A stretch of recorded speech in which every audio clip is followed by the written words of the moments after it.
이 시간에 우리 하나님의 말씀 받습니다. 오늘 우리들에게 주시는 하나님의 말씀은 요한복음 1장 4절로 5절 말씀입니다. 이 살아계신 하나님의 말씀을 제가 받들어 읽습니다. 그 안에 생명이 있었으니 이 생명은 사람들의 빛이라. 빛이 어둠에 빛이 돼 어둠이 깨닫지 못하더라. 아멘. 한 주간도 주님의 은혜 안에 평안하셨습니까? 이 시간 하나님의 은혜와 사랑과 축복하심이 우리 모두에게 임하기를 주님의 이름으로 축복합니다. 아멘. 우리 앞뒤 옆 사람이랑 밝게 웃으면서, 제발 밝게 웃으면서 서로 안부 나눠주시기 바랍니다. 주님의 이름으로 사랑하고 축복합니다. 한 주간 주님의 은혜 안에 평안하셨습니까?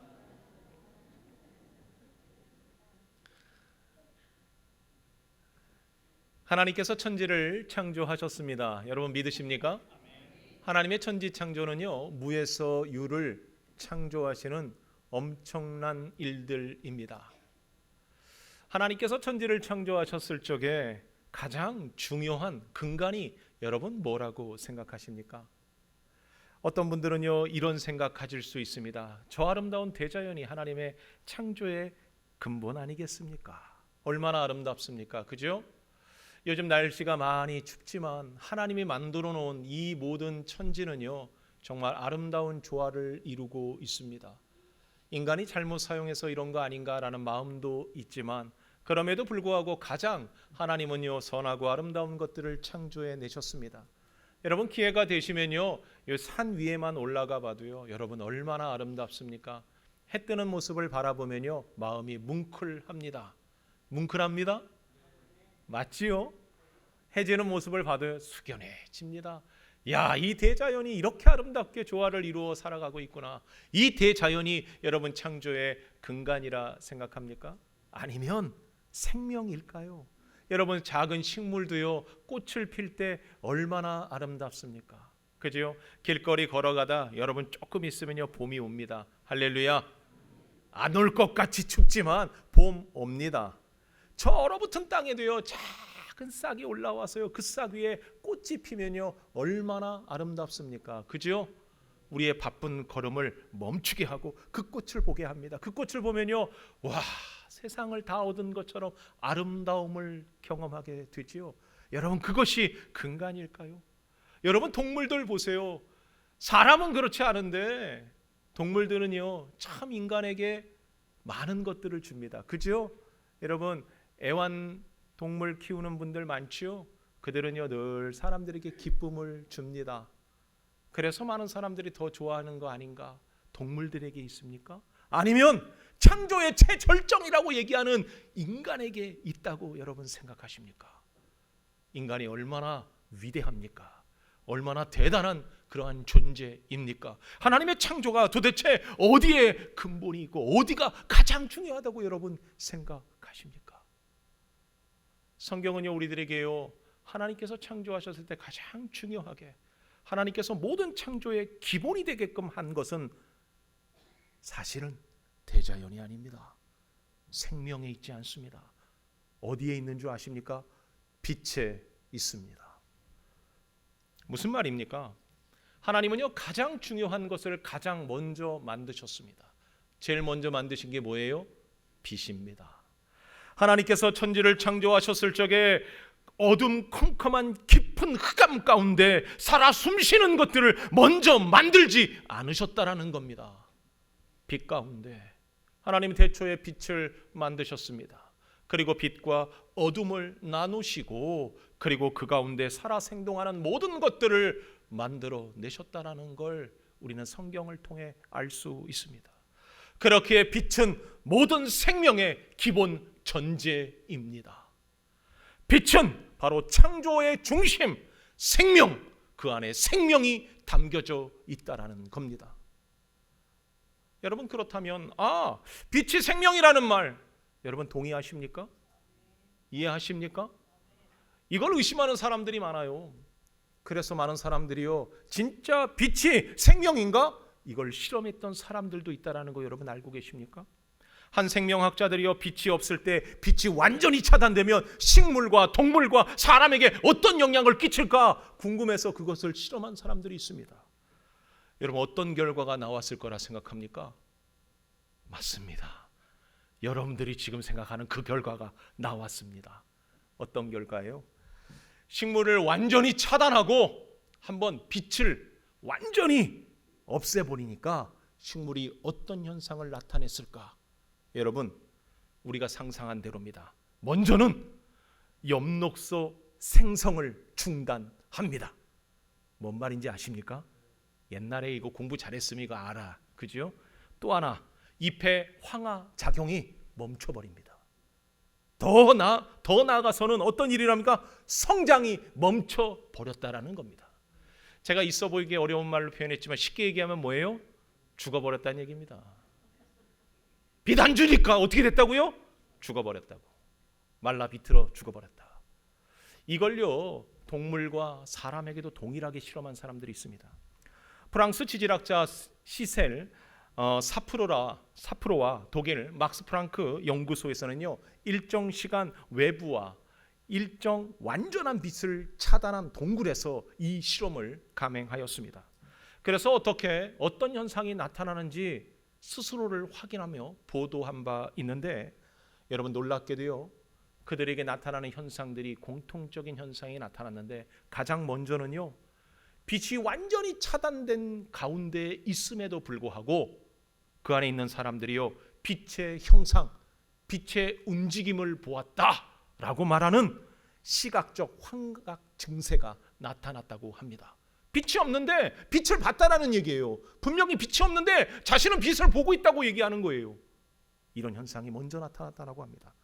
또한요 대부분의 사람들이 어떤 증세가 나타났냐, 시간 감각을 잃어버렸다라고 얘기하고 있습니다. 오늘이 며칠인지, 몇 시간이 지났는지, 며칠이 지났는지를 도저히 가늠할 수 없도록 사람들은 이상한 증세를 보이기 시작했다라는 겁니다. 그리고 심각한 증세가 나타난 것 중에 하나는 뭐였냐면 불안증 증세가 나타나기 시작했다.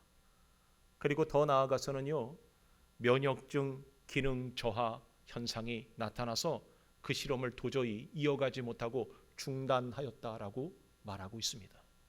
무엇을 말하는 겁니까? 여러분요 식물도 인간도 빛이 없으면 어떻게 된다고요? 모든 것이 정지합니다. 쉽게 얘기하면 뭐예요? 죽음을 맞게 됩니다. 그 절망의 상태가 된다라는 걸 말해주고 있습니다. 하나님께서는 세상의 빛을 통해서 생명을 주셨습니다. 그 빛은 생명을 주관하게 만들며 그 다른 생명을 생명으로 유지할 수 있도록 빛을 통하여 모든 것을 만들어 가셨습니다. 이처럼 빛이 없으면 우리는 절망 상태, 죽음과 같은 상태가 되고 맙니다. 그래서 그런가요? 깊은 흑암 속에 있는 인간을 위해서 하나님께서는 빛을 주셨습니다. 그 빛이 누구십니까? 바로 예수 그리스도이십니다. 죄로 인하여 단절된 인간을 회복하시기 위해서 다시 한번 하나님의 그 빛이 우리 인간에게 임한 사건이 있었으니 바로 예수 그리스도가 이 땅에 오셨음을 분명히 선언하고 있는 겁니다. 인간에게 생명을 주기 위해서 오셨습니다. 인간에게 절망에서 다시 회복하시고 다시 희망을 얻기 위하여 인간에게 생명을 주시기 위해서 인간의 몸을 입고 이 땅에 오셨다라고 성경은 우리에게 말해주고 있습니다. 여러분 그렇습니다. 빛 대신 주님이 오기 전까지는 지륵 같은 어둠에서 인간은 무엇을 해야 되는지, 무엇이 옳고 그른지 전혀 알지 못하고 자신의 생각대로, 자신의 뜻대로, 소견대로 행할 수밖에 없는 어리석은 자들이었습니다. 그들은요 무엇이 옳은지를 몰랐어요. 어떻게 살아가야 되는지를 몰랐어요. 그래서 그들은 영원한 죽음을 향해서 달려가고 있었습니다. 인간의 영적 무지 속에서 도저히 벗어날 수 없는 그 어둠 가운데서 절망만을 곱씹고 있는 인간들을 위해서 하나님은요 예수 그리스도, 빛 대신 예수 그리스도를 우리들에게 보내주셨다라고 말하고 있습니다. 여러분 성경, 구약 성경은요 이렇게 기록합니다. 400년 동안, 마지막 선지자 말라기 선지자 이후에 400년 동안 하나님의 계시가 없었다라고 기록하고 있습니다. 여러분 이 400년 동안 하나님의 계시가 없었다라는 게 뭐예요? 하나님의 일하심이 드러나지 않았고 하나님의 빛이 그들에게 비춰지지 않았다, 인도함이 없었다라고 기록하고 있더라는 거죠. 그때 어떤 현상이 일어났을까? 그 현상을 잘 말해주는 것이요, 우리는 그곳을 암흑기라고 얘기하는데 이스라엘의 역사를 들여다보면 400년 동안 하나님의 역사가 없었을 때, 빛이 비치지 않았을 때, 인도함이 없었을 때 그들이 얼마나 절망 가운데, 얼마나 흑암 가운데 살았는지를 잘 말해주고 있습니다. 이스라엘은 400년 역사 동안 암흑기를 거치게 됩니다. 그때 어떤 일이 있었습니까? 수많은 나라들에게 그들은 지배받는 엄청난 박해와 고난이 있었습니다. 이집트의 통치, 시리아의 통치, 이것들을 거부하기 위해서 이스라엘 백성들은 끊임없는 몸부림을 칩니다. 역사에 보니까요, 마카비 혁명이라고 그들이 그 어두움에서 벗어나기 위해서 정말 최선을 다해서 몸부림을 쳤는데 그들에게 온 것은요, 해방이 아니었습니다. 자주 독립이 아니었습니다. 오히려 더 큰 박해가 일어났고 그 뒤에 따라오는 더 강력한 세력 로마의 안토니우스가 예루살렘을 점령하고 그 나라를 속국으로 만드는 엄청난 일이 일어납니다. 이 400년 동안 그들은요, 전혀 하나님의 도움을 못 받아 고난과 엄청난 수치, 고통으로 살아가게 됩니다. 이들이 바라는 게 뭐가 있을까요? 한 줄기 빛 아니겠습니까? 소망 아니겠습니까? 그것이 뭐였을까요? 그들은 날마다 기도하였습니다. 뭘요? 메시아의 오심을 기도하였다라는 겁니다. 그 바람은 하나님의 약속의 성취대로 그들 가운데 누가 오셨습니까? 바로 예수 그리스도가 오셨습니다.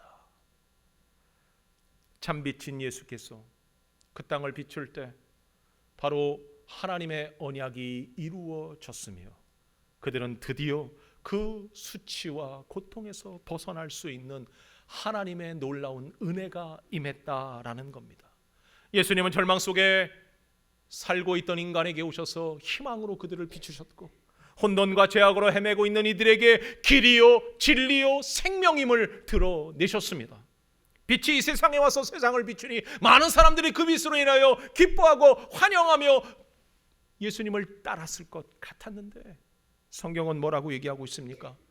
성경의 말 그대로 세상은 그 빛을 보지 못하였더라라고 기록한 대로 예수님을 따르지 않았습니다.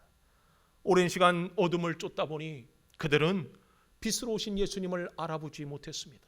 오히려 빛이 아닌 어둠이 더 그들에게는 더 가까웠고 심지어 그 빛을 거부하기에 이르렀습니다.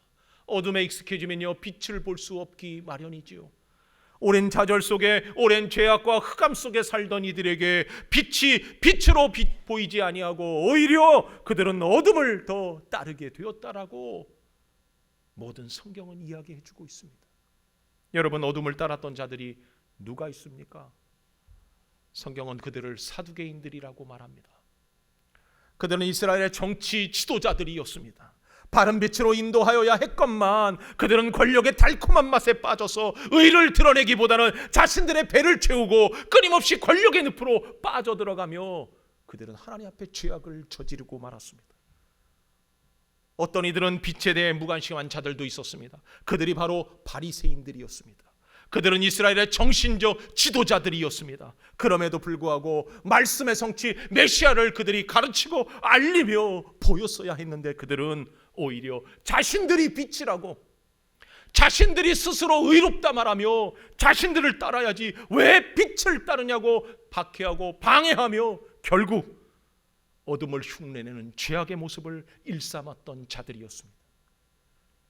또 빛을 밝히 보면서도 그 빛을 거부한 자들도 있었습니다.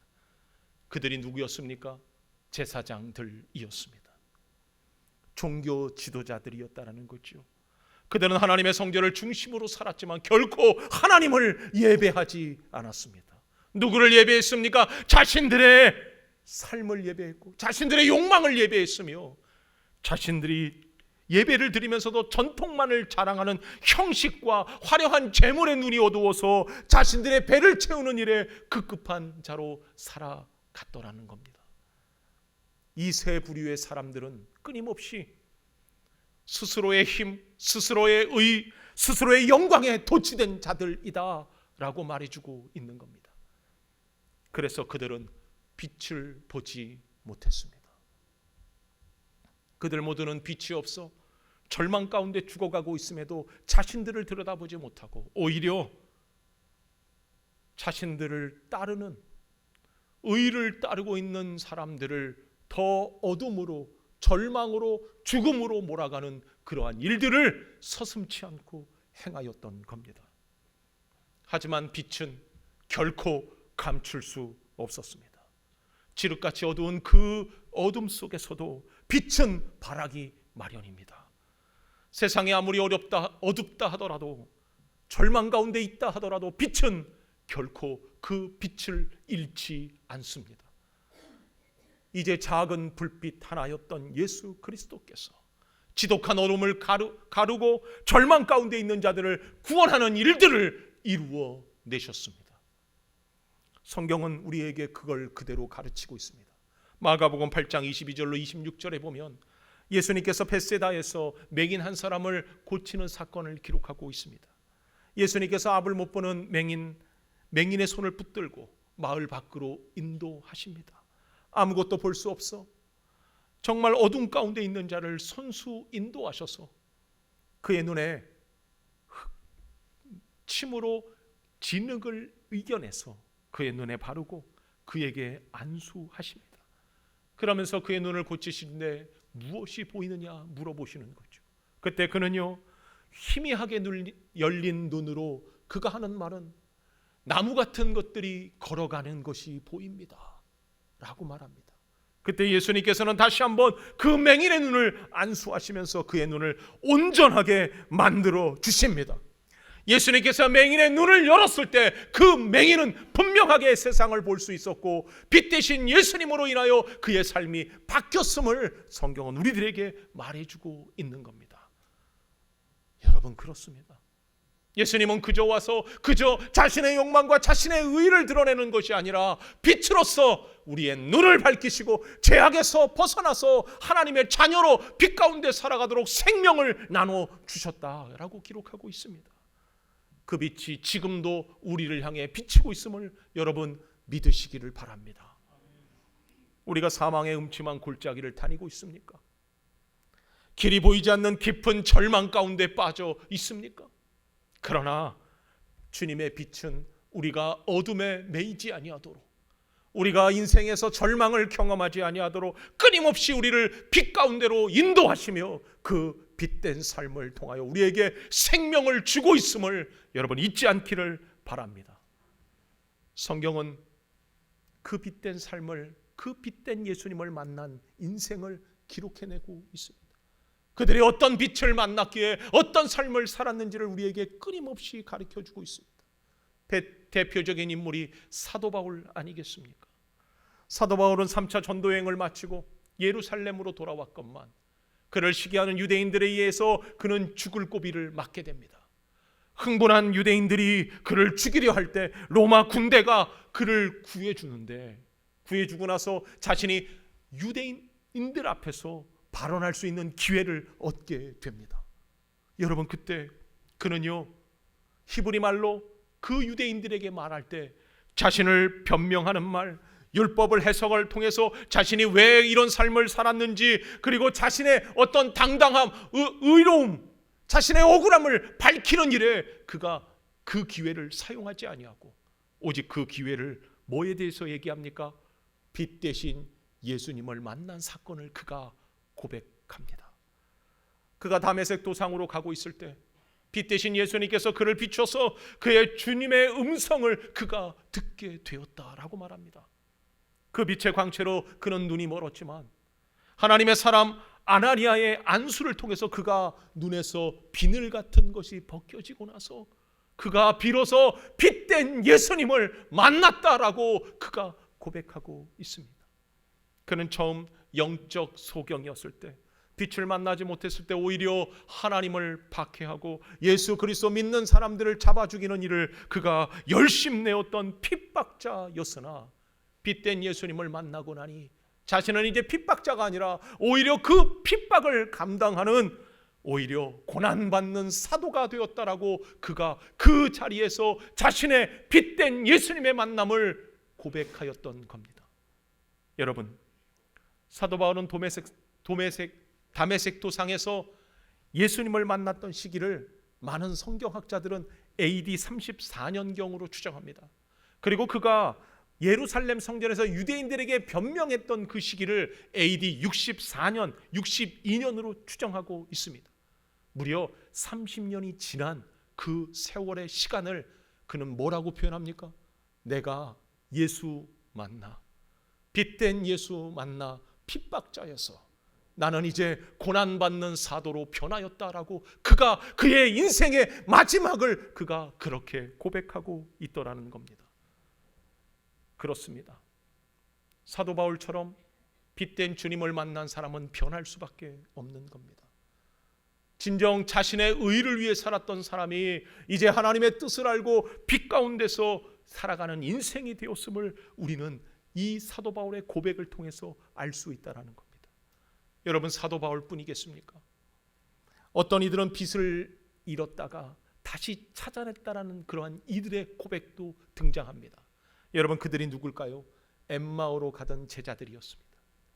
예수님께서 십자가에 처형당하자 제자들은요 빛을 잃은 것 마냥 그들은 모든 것을 잃었기 때문에 그들이 원하는 곳으로 떠나기 시작했습니다. 더군다나 예수님의 시신이 도둑맞았다라는 소문을 듣고 나서 그들은 깊은 절망으로 그들의 발걸음을 엠마오로 옮기고 있었던 겁니다. 그때 부활하신 예수님께서 그들을 찾아가십니다. 그리고 그들의 절망, 그들의 그 어둠에서 빛 되신 주님이 모세의 말씀과 선지자들의 말씀을 통해서 메시아가 오셨음을, 고난받은 예수 그리스도가 부활의 사건을 증명할 때 그들의 눈이 밝아지고 그들의 냉랭했던 가슴이 다시 한번 불타오르는 놀라운 일을 경험하게 됩니다. 그리고 그들은 뭐라고 고백합니까? 주님을 향한 믿음으로 살아내게 되었다라고 기록하고 있는 겁니다. 예수님을 만나면 어둠에 있는 자들이 뭐로 바뀝니까? 빛의 삶을 살게 됩니다. 여러분, 그렇다면 예수님의 만남으로 우리의 삶이 달라져야 함을 우리는 잊지 말아야 합니다. 우리 주님이 우리 마음에 오셔서 어둠을 물리치시고 오직 빛 가운데 우리를 비춰주실 때 우리의 삶은 달라지게 됩니다.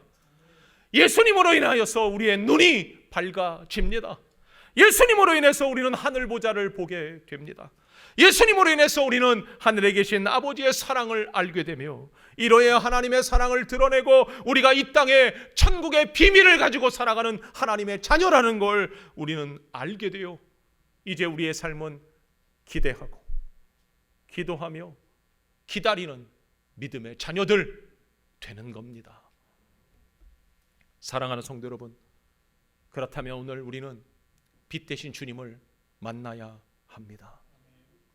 우리의 짙게 깔린 어둠의 삶에서 이제는 빛 되신 주님을 만나고 우리의 인생이 바뀌어야 합니다. 어둠은 끊임없이 우리를 어디로 끌고 갑니까? 깊은 어둠으로 끌고 갑니다. 괜찮다고 말합니다. 다 그렇게 산다고 말합니다. 괜찮아, 죄 짓고 사는 거야. 다 괜찮아, 그렇게 어둠에 사는 거야. 밝은 곳으로 나가봤자 너의 수치, 너의 더러움, 너의 추함만 보여질 뿐이야 라고 우리에게 끊임없이 유혹하며 우리를 죄 가운데로 끌어들입니다. 그러나 우리는 이제 빛으로 나아가야 합니다.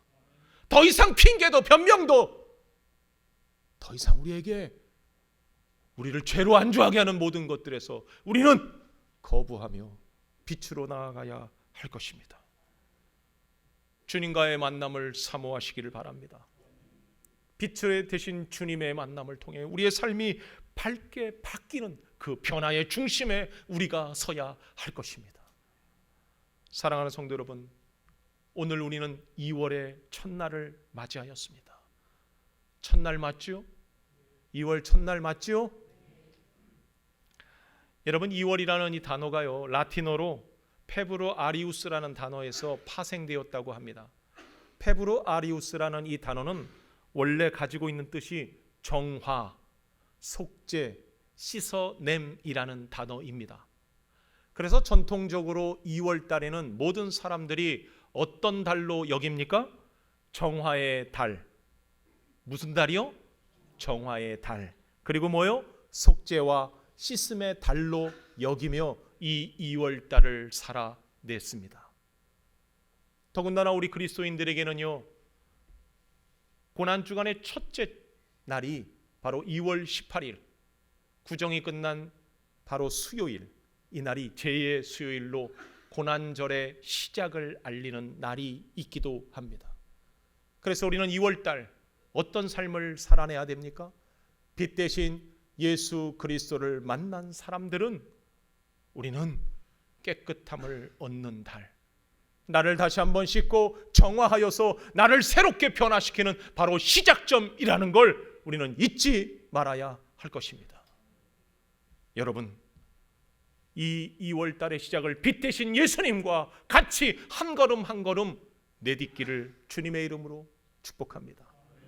그래서 우리의 삶이요, 오늘 우리가 지내고 있는 주현절 넷째 주일, 주현절 뭡니까? 예수님께서 이 땅에 드러내신 날, 예수님께서 빛 가운데서 오셔서 그 사역을 시작하신 그날, 우리의 마음에는요, 이 세상에 드러난 그 찬란한 빛으로, 지륵과 같은 어둠 속에 살고 있는 우리가 다시 한번 빛으로 나아가는 그러한 영광된 날임을 우리가 기억하면서 우리의 삶이 빛된 성도의 삶으로 바뀌어져 나가기를 여러분 소망합니다. 그래서 우리의 삶을 통하여 어두운 세상 가운데 환하게 비칠 수 있는 빛의 사명 감당하는 저와 여러분 되기를 주님의 이름으로 축복합니다. 기도하겠습니다.